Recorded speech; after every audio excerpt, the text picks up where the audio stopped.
लोकतंत्र में जनता की जीत होती है, ये तो जीत जनता की है। लेकिन आज एक बयान आया जन सुराज के एक पार्टी राष्ट्रीय अध्यक्ष का।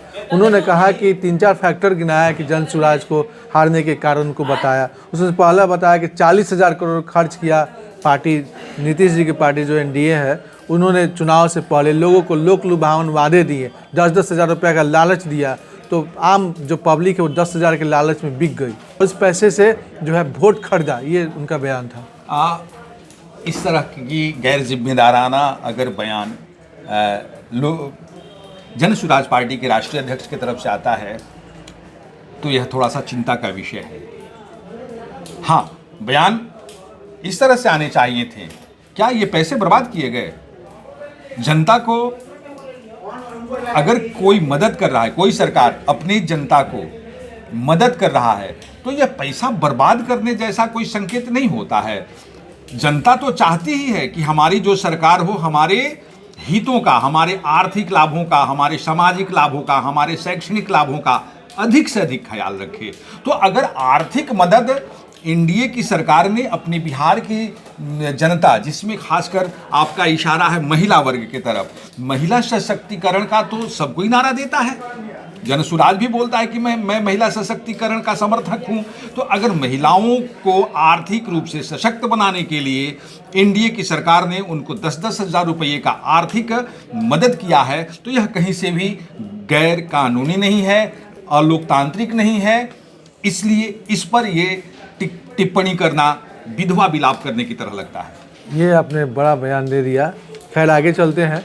एक और बोला गया कि राजद के डर से, यानी कि वोट पोलराइजेशन हुआ, एक तरफ राजद की तरफ जाने वाले जो वोटर्स थे उधर गए, और जो एक वोटर्स राजद को पसंद नहीं करते थे, महागठबंधन को, वो इस तरफ गए। तो दोनों का अलग अलग वोट पोलराइजेशन हुआ। ऐसे में कैसे देखते हैं कि जो आरजेडी में जो जाने वाले लोग थे, वो भी कुछ लोग गया महागठबंधन को छोड़ के एनडीए में? बार बार ये बिहार की राजनीति का इतिहास रहा है। जब जब दो गठबंधन आमने सामने की लड़ाई लड़ते हैं तो कहीं ना कहीं सत्ता दल को फायदा इसका होता है, एनडीए को इसका फायदा होता है। बिहार की राजनीति का सबसे बड़ा दुर्भाग्य रहा कि यहाँ कोई तीसरा कोण धरातल पर सुव्यवस्थित ढंग से नहीं बन पाया। बिहार विधानसभा के चुनाव में जनसुराज लग रहा था कि यह एक तीसरा कोण बनाएगा, यह वैसे वोटरों को अपनी तरफ रिझाएगा जो या तो लालू जी की डर से एनडीए को वोट करते हैं या एनडीए वालों के डर से लालू जी के महागठबंधन के दल को वोट करते हैं। इस दोनों दलों के इस बीच में फंसे हुए मतदाताओं के लिए एक जो एंगल बनाने का सपना जनसुराज के सूत्रधार प्रशांत किशोर जी ने दिया था, वह सपना कहीं से भी साकार होते हुए दिखाई नहीं दिया।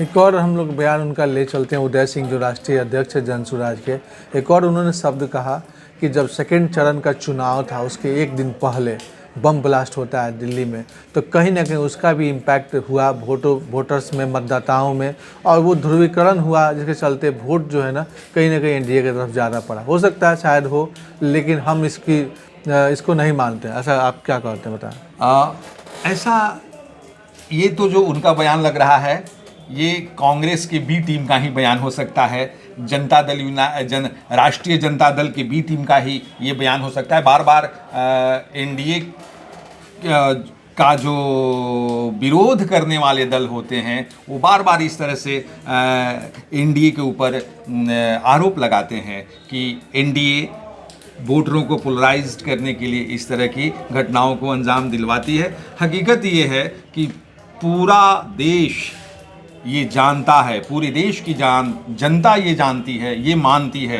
कि भारत में आतंकवादियों का पाकिस्तान के द्वारा स्वपोषित कुछ ऐसी संस्थाएं हैं जिनके आतंकवादियों के द्वारा बार बार विस्फोट कराया जाता है। तो यह कोई ऐसी घटना नहीं थी, ये कोई इस तरह का विचित्र घटना नहीं था जो पहली बार भारत के अंदर हुआ था।